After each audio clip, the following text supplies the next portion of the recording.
Okay, this is Jak'd episode 3 IRL. What does that mean? In real life, just like my live streams. Because I'm in the city right now, and I'm gonna go for a long walk. Because I haven't gone out much at all at nights. I've gone for walks during the day. I decided to record this now. And for those who listen to the Joshcast, which is on my regular channel, it's not a MGTOW podcast. It's a comedy loner podcast. There's a segment on there called Sober Commentary with Drunk People, where I talk about my nights pretty much outside. You can hear all the drunks and all the weird people. It's going to be kind of like that. So if you like that segment, you might like this episode. Something different. Why not? Instead of me. Some of the feedback I got from the last episode was one guy. But listen, I don't expect to get 100% positive feedback. You're welcome to critique, of course. And you're welcome to, complain and say it's not good or whatever. But one guy said, oh yeah, I don't like the energy or something. And this isn't a radio show. The only people who will use energy are PUAs and females. PUAs and females are the only ones that really use that term of energy. So I'm not going to say the guy sounds like a girl, but he's like you expect this to be like a morning zoo show? Like, hey everybody, yeah, what's up? Jak'd it's Jak'd episode 3. How folks doing out there? Yeah, it's like, it's not that kind of show. Yeah, I'm a laid back guy, and most guys I hear talking to the fucking Manosphere and MGTOW and all that stuff, they're pretty laid back too. The name a guy who's got super energy who's a MGTOW. I mean, maybe there's a few guys I don't know. I don't know all the guys. I don't listen to 100 guys like you guys do. And also, some guy brought up this guy, Steve Hoka. And it's kind of one of the things, one of the reasons why I don't do the live stream. It's not a pet peeve of mine, it doesn't make you angry, but I'm like, I don't know who that is. One guy just commented and said, where's Steve Hoka? Like, first of all, why are you asking me? And what does that have to pertain to what I'm saying and me? I don't know. There's 50,000 guys out here who do PUA and videos and content. I was going to comment on someone's shirt. Somebody's wearing a shirt that says educated black man. That's a weird shirt to wear. I look like a woman, by the way. You sure you're a woman, sir? So, wait, what show am I doing? Oh, this is the MGTOW one, not the... Okay.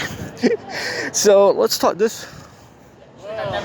This week's topic is going to be Craigslist dating and night game. That's going to be this week's topic. And it's going to be kind of distracting for me to talk because I'm walking down the crazy city and you got homeless people...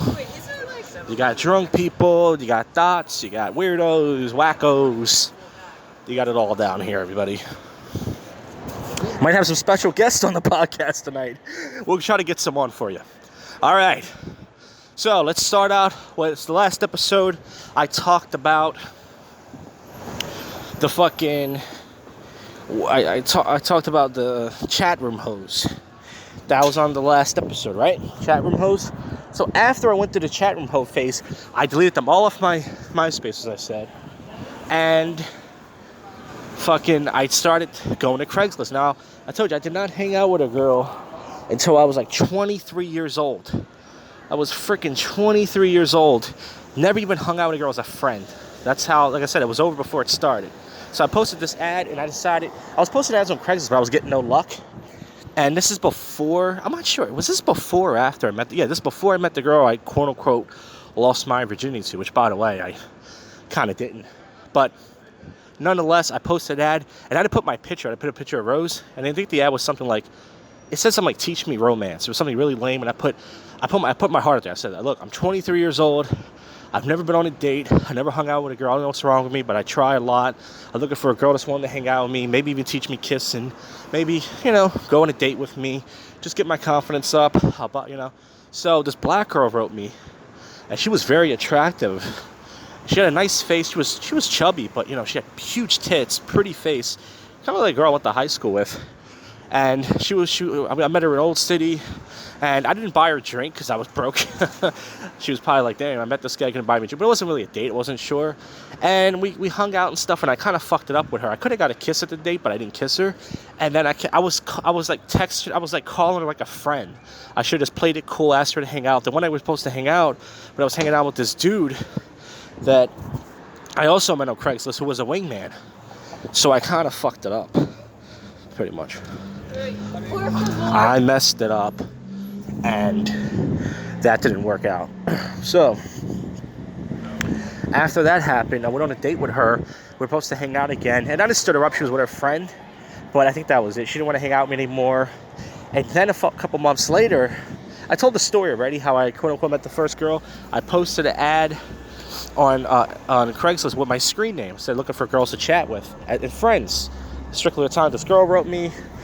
I told her I was a virgin. She said, "Are you ugly?" I said, "I must be." She said, "I don't believe you. Show me your picture." I hesitated. She said, "Look, if you show me your picture and you're decent looking out, I'll take your virginity."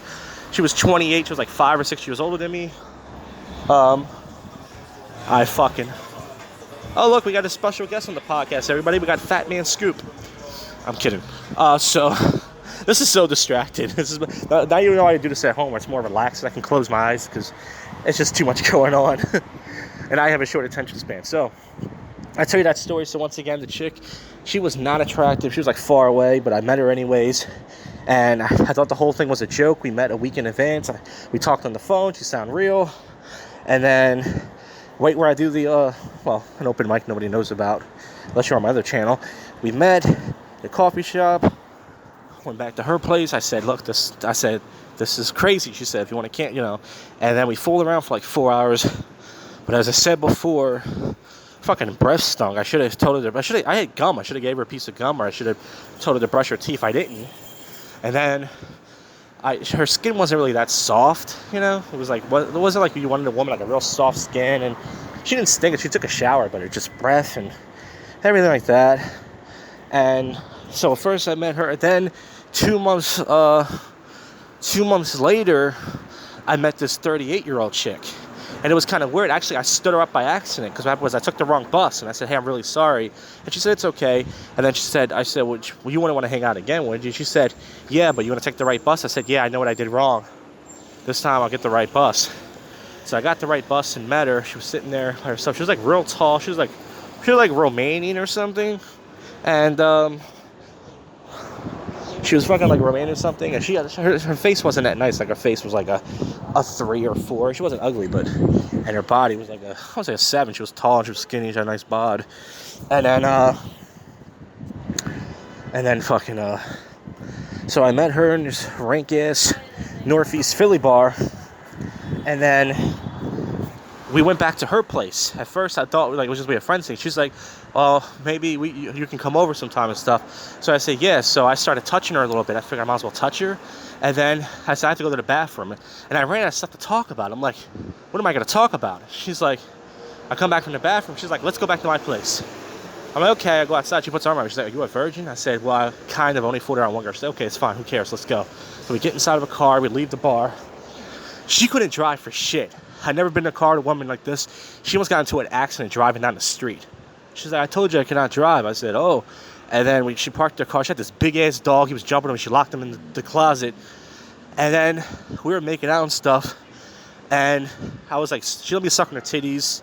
And I was like smacking her ass. But I couldn't get hard for some reason.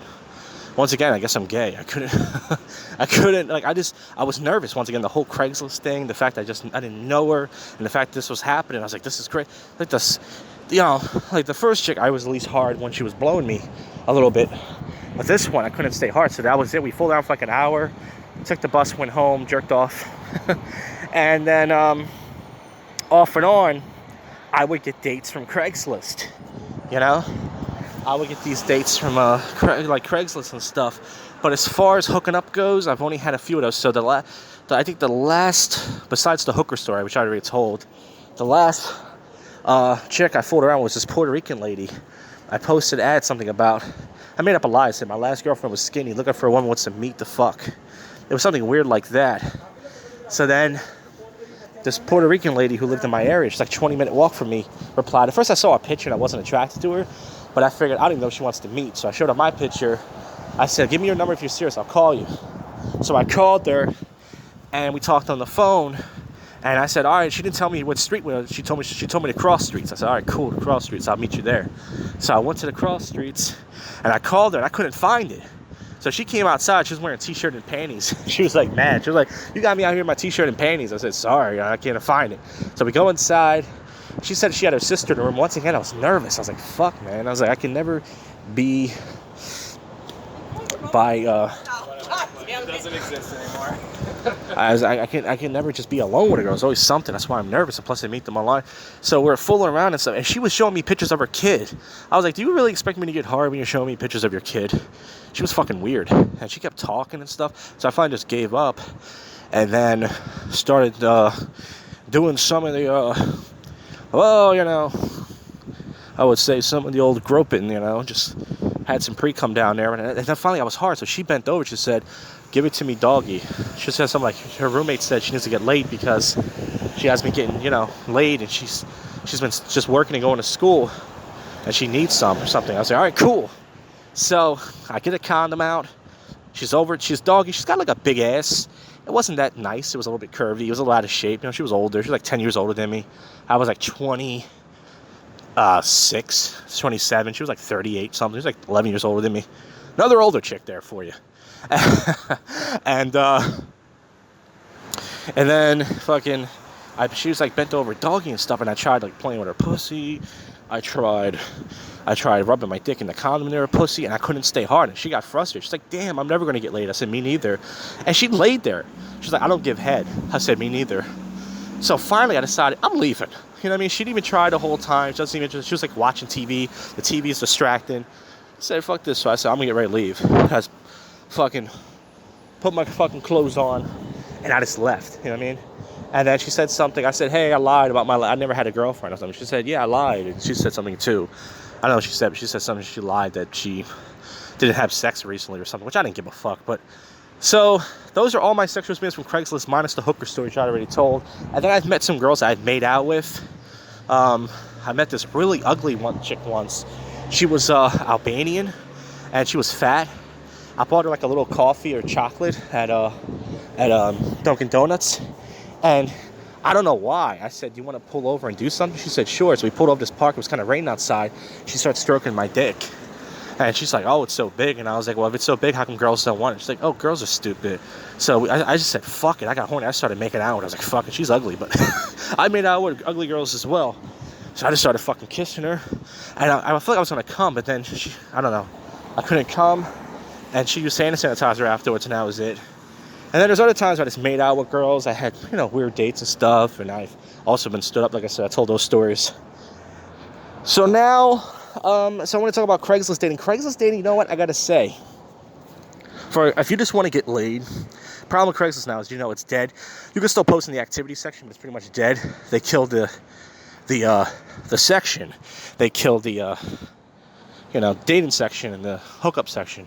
But I gotta say, if the best thing about I was really good at writing the ads because I didn't put a picture of myself. I just told exactly what I want.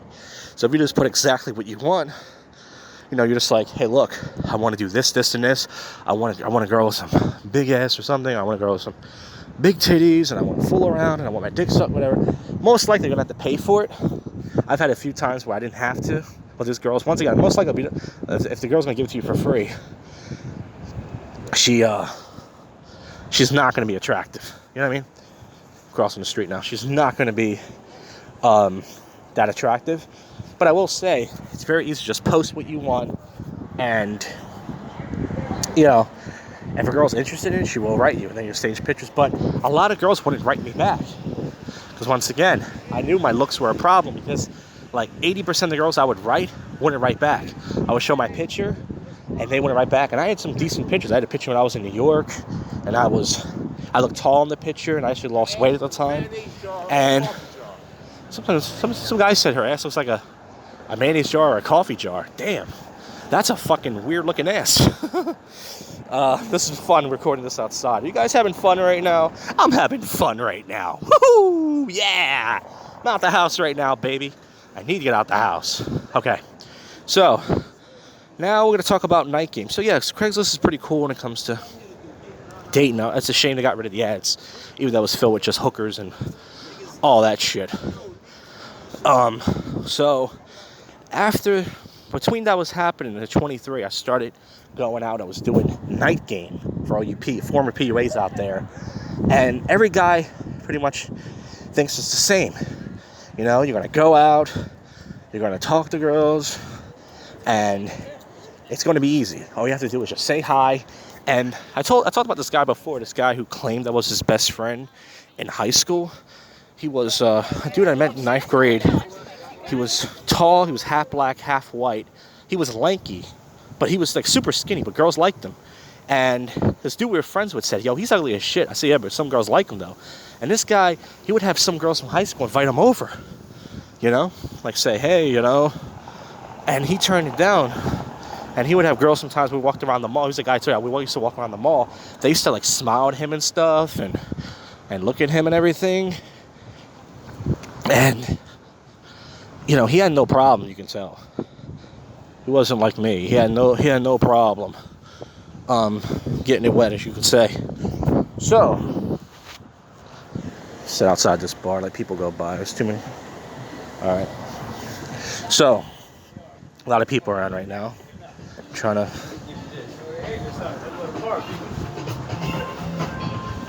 All right. So, I said this is very distracting. I'm trying to do my best. Okay. So he told me he was convincing me. So he was 2 years older than me. So when he was 23, I was 21. He was like, "Yo, man, we go." My friend, this fat black dude, I'm friends with across the, next door. He told me it's easy. He's like, all you got to do is go up to some girls. He's like, you just got to dance with them. He got some numbers. It's going to be easy. We're going to kill it. I'm going crazy. He was the type of guy to say that. He would say that before we went to the mall, and he was scared as shit to talk to girls. I'm like, first of all, girls find you attractive. Why are you scared? How come I'm not scared? But they don't want me. But they fucking, but he's scared, but they want him, So he was nervous for some reason. Maybe he was gay, looking back on it now. He didn't seem gay. He seemed bi at the most. But regardless. So yeah, man. So we went to the mall, and we went to the mall. He would be scared as shit like a bitch. He only tried once or twice. I would approach girls like crazy. We even had arguments. So we go to the club. First time we didn't get in because he was wearing a shirt that was too baggy. And he was like, oh man, they're racist. They wouldn't let us sing because the shirt was too baggy. I said, they have a dress code. He was mad. He's like, no, man. He's like, fucking, they're racist towards me.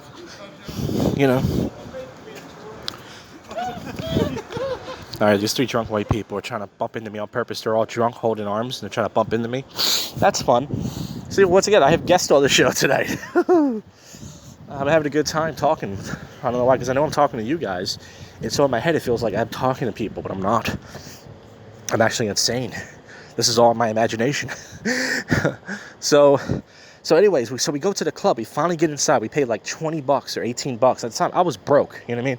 I might have had a job, but I was like broke. We go inside, and this motherfucker's like nervous. He looks like he's about to shit his pants. And this homeless black guy scammed us out of money. We had trouble finding the place. He's like, let me help you find it. And then he lied and told the guy he had a gun. He's like, are you packing right? I said, yeah, I'm packing. So I said, so after the homeless guy left, I said, why'd you tell him that? He was like, because I didn't know if he was going to rob us or not. So sure enough, the guy was like, he showed us where the club was at. He was like, make sure you tip a black man. And I was like, what does that mean? He was like, well, I'll show you what's at. Give me $2. And I don't know why. We were just scared because he said he had a whole army of guys with him and stuff. We both gave him $2. And he just took the money. And he was mad after. He was like, we got robbed by that black guy. He didn't rob us. We gave it to him because we were both scared. We didn't know what he was going to do. And he was like, I'm never going to nightclubs again. So anyways, what happened was we go inside. And we finally got inside. He didn't want to do shit. He was like all nervous and shit. He was all scared. I'm like, why are you nervous? So we didn't do anything. We were sitting down next to each other in this candle area. That's for couples. We look gay. You're like, in the nightclub area where they got like these little perfect. This is a perfect area to talk. There's nobody around. Like these in the nightclub, there's like these little sections that are called. They have candles. But like they're for couples. We were sitting there next to each other because he wanted to sit there. I was like, dude, I think this is for couples. We look gay sitting here. Come on. So we got up, and there was this Puerto Rican chick staring at him. She had a nice ass. And he didn't do nothing. I was like, dude, she's staring at you. I was like, all you have to do is walk over. And he started laughing. I said, I thought you said you're going to kill it. I was like, why are you nervous? He was nervous as fuck. So we go upstairs for a little bit. We're only in there for like 45 minutes to an hour. We end up leaving. We didn't end up doing anything. I'm like, are you fucking serious, dude? Like, we paid $18. He's like, I know, I'm fucked up. He's like, I was nervous. Then he got mad afterwards because the black guy scammed him. He's like, I'm never going to a nightclub again. I said, you want to give up that easy? I said, he was like, and then that one club was racist towards me. They didn't let me in because of my shirt. I said, dude, you're overreacting. You know what I mean? Calm down, bro. So, he was a bitch. Then on top of that, we stopped being friends because this guy was hanging out with other people. He didn't want to hang out with me. And, pretty much, I told him, I went to a couple months later, he told me he went to a trade school, right? And he told me that he was too busy to hang out with me. He had enough to say, he was like, yeah, I'm going to be busy for like the next 8 months. I said, you ain't no celebrity. What the fuck you talking about? He's like, well, I'm in school and I'm working right now. And I said, yeah, so, but he was hanging out with everybody else but me. So I said, I'm not waiting around for this guy. So about 2-3 months later, I went back by myself. And I did more than what he did. I was by myself. I approached these 3 white girls. Like the first 3 girls I approached, I remember one of them rolled their eyes at me. And I called her out on it. I was like, you rolled your eyes at me. She's like, oh, sorry. And that's when I first started learning about, you know, female nature and how they're bitches. Then I approached these other 2 white girls. And it was so funny and awkward. I actually said, you guys want to check out this one room? They said, yeah. So we inside this one room. And then the female bouncer yelled at us. She's like, you guys can't be in here without a wristband or something. And we were like, oh, okay. So I just left them in there. I walked away from them. Because I didn't think they want to hang out anyways. It was just awkward. Because I didn't know what the fuck I was doing. You know what I'm saying? So pretty much, so I talked to like 3-4 groups of girls. I was in there for like an hour and a half. You know what I mean? And then I left. And then I talked to him like a week or 2 later. He said, what's been up with you? I said, I went to a club by myself. He was like, you went to a club by yourself? I said, yeah, what do you think? I was like, you think I'm crazy? I was like, you think I'm gonna wait around for you for like a year or something? I said, you crazy, I'm not gonna wait around for you. He said, well, how was it? I said, I talked to some girls. I said, I told him about all the approaches I made. I talked to like 3 or 4 groups of girls. He was like, wow, I can't believe you did that. He said, well, he's like, don't go back by yourself because it's dangerous. I said, dude, no offense, I'm not gonna wait around for a year. He said, all right, maybe in a few weeks for around my birthday. So he kept ignoring my text. He was ignoring me. He was playing me. You know what I'm saying? And then he was talking to all these people on his MySpace from like Chicago and all these other cities and shit. You know what I'm saying? And then he was talking to like all these people from different cities and everything. And then he would ignore me. So finally he said he wanted to hang out around his birthday time, and he lied. He had enough time to write a MySpace bulletin. You guys remember the bulletins on MySpace? So he ignored me, and I pretty much deleted him off my MySpace. He wrote me this 3-page letter. He was like, man, fucking, that's why you can't get a job. That's why you're a loner. I'm glad we're not friends anymore. I said, oh, so you thought of me that the whole time? I said, you're a bitch. I said, I went to a club by myself like a grown-ass man, and I did more than what you did when I went with you. And you're going to say that your mom raised you to be a warrior. You're a bitch. You can't talk to girls. Like, well, at least I've had some girls. And he like, do that in my face. So it was it. And then he tried to message me on MySpace like a few more times after that, and I ignored him. And that was it. So we were done. The friendship was over. He tried to get back. He tried to add me on Facebook like a year later. So it was over, and we got some special guests on the show, and that was it. So he was a bitch, and he wasn't really a friend. He only hung out with me with his friend next door. The next episode, I think I'm gonna talk about friendship, even though, you know, but he had a nerve to talk about like, oh, I'm your best friend. He would say, you're my best friend, man. You're my best friend. All the people in my life that said that to me treated me like shit. I love how all the people who said it to me would only hang out with me when their other friends weren't around. So when someone says that to you, usually it's a trap, from my experience. So then after that, I started my PUA journey. I posted that on Craigslist. And that happened when I was 21. Then I was like 22, 23. The black dude told you about my first wingman, the one I told you about in that story with the girl I was supposed to hang out with that night. I was hanging out with him. And he was an okay guy, but he was kind of awkward. But girls were attracted to him. And this one girl saw his picture that I was talking to. I already had one female friend that I kept on my MySpace. I told you the last episode. She said, he looks kind of gay. I said, you think so? I was like, but girls seem attracted to him. He's like, yeah, some girls like guys who are gay. I think he's gay, be careful. I said, well, no, he never made a move on me. He doesn't seem gay to me. But he wasn't gay. But he was kind of low feminine looking. He was like super skinny. But girls liked him. Like girls will at least flirt with him, and he dressed nice, and he had no problem hooking up with girls. You know, he had no problem, getting dates. So I didn't know. So I hung out with him, and then he showed me Old City. I didn't know anything about Old City. I only went to clubs. And then at first we went down to Old City. I didn't think anything of it. And then we started going to certain places. I was like, damn, this shit it's fucking fun down here. Old City used to be way better than it is now. And this is back when, and some of you guys, we talked about this on my live stream before. And some of you guys who are my age, 30s and older, you would talk about this. But girls back then would at least make out with you. They would dance. It was easy to get makeouts and dance with them. Now, once again, that's not going to get you anywhere. Like they didn't want to go home with me and stuff, but they would at least make out with you, dance with you, even if they weren't, they were average-looking girls. And it was just easy. It was more of a party scene. There was a place called Mad River, which was my favorite spot. It's made me fall in love with Old City. It was like a college bar that was around for a while. There was one night I danced with like 15 white girls. One of them pushed her friend's titties in my face. Had these big white girl titties in my face. She was skinny too, and she was older. Big perk. Her titties smelled great. Probably the best smelling titties I ever had in my face. And yeah, man, it was just wild. And then so I was going out doing the whole PUA thing, and then I found Mystery Method and shit at the time. You know what I'm saying? I found fucking Mystery Method. And I started, doing it. Then I found this thing called Layer Meetings, the Dark Horse Pub. It's not called Dark Horse Pub, it's called Canavans. And I started meeting local dudes when I was like 23. And as far as the black guy goes, what happened to him, I don't know, because I don't think he killed himself, but somebody on his Facebook messaged me and said, hey, I think this guy's suicidal. He said he wants to kill himself. I said, huh? Because I saw where he lived. He lived like in West Philadelphia, born and raised on a playground where he would spend most of his days. And he kind of lived like around there. But someone told him he was trying to kill himself. So I think I did text him. We were done hanging out at that point. And I said, hey, man, someone told me you're trying to kill myself. Do you want to talk? Is this serious? Don't joke around. And he said, nah, I'm just going to do some bad things. So we hung out a few more times. We got in some arguments and stuff. He was mad. He was mad one night because he walked up to this Hispanic girl he was really attracted to and said hi. And she gave him, and I know what it feels like to get that look. When you get that nasty look from a female, when she just looks at you like you smell like shit. She gave him that look and it crushed him. So he ran out and said, I don't want to go out at night no more. I don't want to do this. He was like, if you want to do some day game or something, if you want to go out during the day, we can do that. He's like, but I'm not doing this anymore. But he actually hooked up with a girl one night in Jersey. He said this really cute white girl came up to him. They made out in this hot tub thing. And they went back to her place. So he had no problem getting girls. He's had hookups and stuff. But I don't know what happened to him. I still remember his name, by the way. But I don't think the guy killed himself, by the way. But he had a good job, and he had his own place, and seemed like he had stuff going on. So I started doing the whole PUA shit. I started doing the Mystery Method shit. I did that for like a year or so.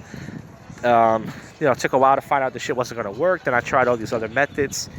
And I went out, like I said, for years and years. When I was 22, I had the right idea. When I was 22, I wanted to quit. I did quit. I started hating women, and then I said to myself, oh, I don't want to be this way. I had the right idea, but I wanted to give it a second.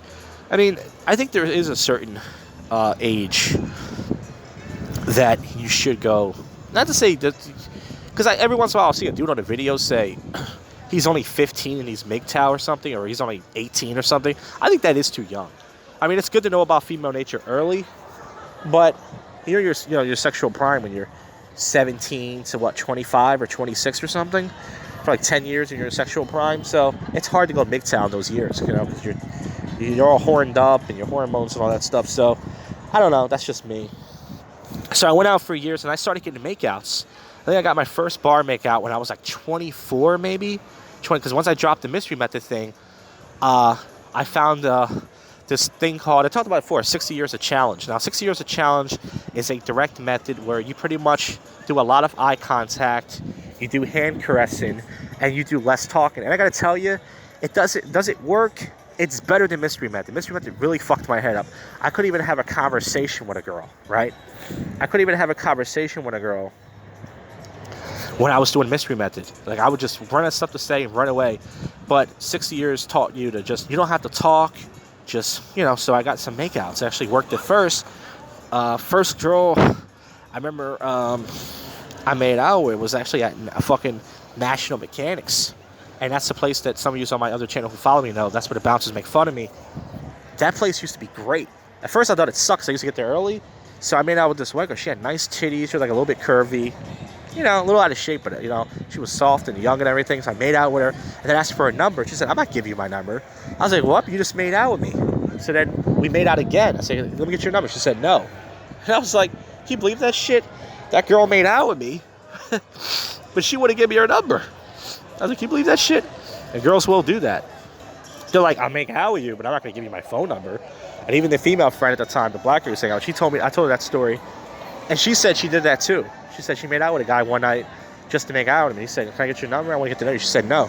She said, if you want to make out, we can do that. But I'm not, you know, I'm not giving you my number. So these hoes are crazy. You're not ever going to figure them out. Don't even try. So, pretty much after that happened, so yeah, I got some bar makeouts, right? I got some bar makeouts, and I thought I was going to do well. But I found out that it was just really easy. Most of the girls I made out with, like I said, were chubby white girls. A couple of them were cute and had some big titties, but some of them weren't. Some of them were gross, especially in my area, Northeast. The girls in the city look better. The girls in the Northeast where I live, gross.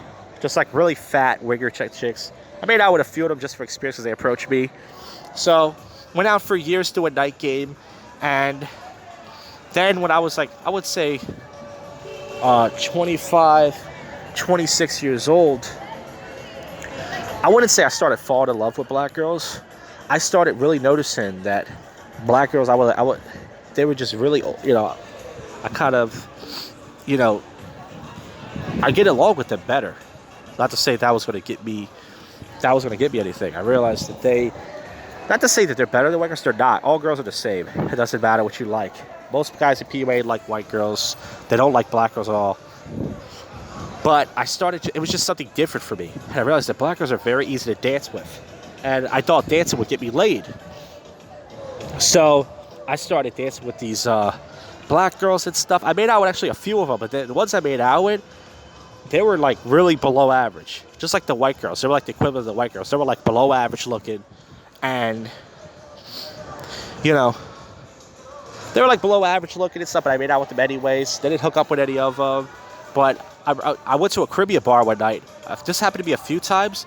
And I danced with so many black girls with big asses. I pre-came in my pants. When I went to the bathroom to go pee and I flicked my dick, there was a cum in my slit. I pre-came out of my dick slit.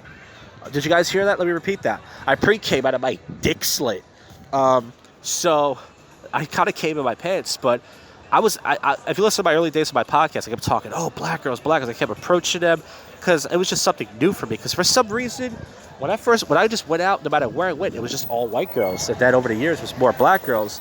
And other PUA guys started noticing that too. Like, you know, black girls are pretty cool. You know, like it's just different.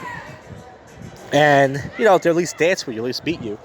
So I did that, but then it took me a while to realize that it doesn't matter what I hit on. It doesn't matter if I hit on white girls. It doesn't matter if I hit on black girls. If I said, started today, I'm only going to hit on white girls. Started tomorrow, I'm only going to hit on black girls. I'm still not going to get laid. I'm still not going to. It really depends on the girl. They're all the same. They're all cunts. They're all manipulative. They're all selfish. It doesn't matter. It really doesn't matter. You could say black girls are gay. You could say white girls are this. You can say whatever you want. It doesn't fucking matter. It's the same shit. It really is. And I went through this shit, folks. I put the work in. So that was kind of like the last phase of my life. And then when I was 28, I told the story. I'm going to wrap this up right now. I'm just going to quickly end. Not quickly up, but I'm going to wrap it up now. But I'm going to end with saying, when I was 28, I moved out of my parents' house. I told you that story. I moved in with this black girl. We were friends. I met her on Craigslist in the friends section. And she turned out to be the roommate from hell. I moved back in with my parents. And it was cool for like a month. And then I got depressed and I realized it's over. Okay? It's over. Any chance I had at a real life, any chance I had at having a life, it's over. I'm never going to move out again. The government job I had, it went to an end. Even though I just got one now and I'm starting the following week, I have a chance to stack up some money again. But I lost my government job. Then a year or two later, I lost my car. And I was like, my life is over. And then about a year or so later, I was depressed one night. I just went out. I don't know why. I was just looking around. And I approached like some girls. And they played me. And I was like, why am I doing this? I was like, why am I doing this? It's like I owe them something. Why am I talking to these hoes? Why am I, you know what I mean? Why am I talking to them? Why am I approaching them? It's like I'm doing this like I owe them something. Like when you do PUA, you tell yourself, come on, man, you can't give up. You got to keep going out. You got to keep approaching. But it's like you're saying like you owe them something. And I'm like, I don't owe them anything. You know? And I was like, and what do they do for guys? They do nothing. Okay, they dress up like sluts and they go out. What do they do for us? Nothing. You know? So I started becoming bitter, but I was still approaching at that point off and on for a little bit. I'll make approaches here and there. You know what I'm saying? I would make approaches like here and there, but I was giving up. And I just started realizing, I was like, you know, guys asked me, why do you still go out? And I told you, I love the nightlife. I had overprotective parents. When I was a kid, I had to be in by dark. I didn't have a lot of friends in middle school and high school, which is why I was doing prank phone calls on a Friday night like a loser. And then I started, you know, writing songs, and then I started doing stand-up and stuff because I didn't have a life. I was like, I'm never going to have friends. I'm never going to have a social circle. So nightlife was like, it was like redemption. You know what I mean? It was like another chance for me to go out. And once again, I'm not going to let these hoes punish me. Some guys are like, why do you go out? I go out because I have fun and because I want to. I'm not going to sit here and go, oh, girls don't like me. Girls don't want to fuck me. So I'm going to stay in and I'm going to cry myself to sleep at night. You know, I'm going to stay in on a Friday or Saturday night. And I'm just, you know, I'm just going to be sad and be, you know, it's like, fuck that, man. I'm going to keep fucking going out. I like going out. If I'm tired, I don't feel like going out, I don't go out. So I did a lot of yapping. I don't know who's going to listen to all this. 36 minutes of yapping. But let me know what you guys think, of course, of the IRL thing. Because the IRL thing, I have more energy. But as you can tell, there's more background noise. There's less quality. There's better quality. And here's the pros and cons. If I record it at home, better quality, more focused, more relaxed, and less, but a little bit, the only con is a little bit less energy. But the IRL, more energy, it's more funnier, you know, it's kind of cool, you hear some stuff in the background, but the cons are, it's more distracting, you know? It's like, it's distracted, you hear the music, you hear the people, you hear me. Notice that I'm rambling, like I'm kind of saying, I'm paranoid, I'm losing train of thought and stuff. So pros and cons, but this is something different. So let me know what you guys think about this IRL version. Also the topics of Craigslist dating and bars and nightclubs. All right, so thanks for listening. And the next episode is going to be about friends and other stuff. So I'm out. I'm out. I'm out. I'm out. I'm out.